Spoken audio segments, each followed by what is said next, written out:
Economic and social equality. I don't know really what that means, but maybe you could tell me. Interesting. Yeah, it means that like all people kind of get the same opportunities. in Like life. Cuba, or like Venezuela, No, not like Cuba or Venezuela. or like North Korea, No, not like. or like how the Soviet Union did it, right? No, I'd like you to stop like interrupting me. I think that all those examples of like capitalist systems are ones that aren't. The Soviet Union was not a capitalist system. Yes, I know.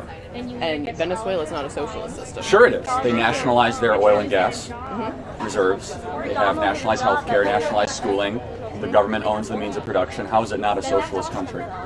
Because because of the history of U.S. interference, socialism cannot be like enacted as it should be. It also sort of functions under the guise of socialism. I think a lot of the Venezuela is still corrupt as Yeah, can you show me any socialist country that works? yeah, most of Europe. So maybe Norway, Sweden, or Finland, Yeah. but they're more economically free than America. How so? On the World Economic Freedom Index, they're ranked higher than America. And so what does that like mean? So lower taxes, less regulation.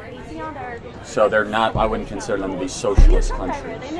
They provide healthcare for all their citizens. So does Cuba. How does that work?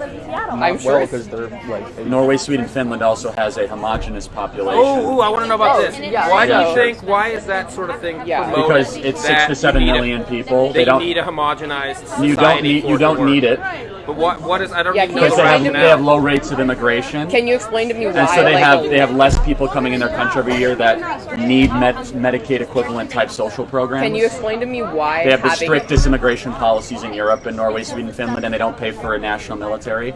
70 to 80% tax rates for the highest earners, of which I oppose completely. Sweden has full school choice, which I'm sure you support, right?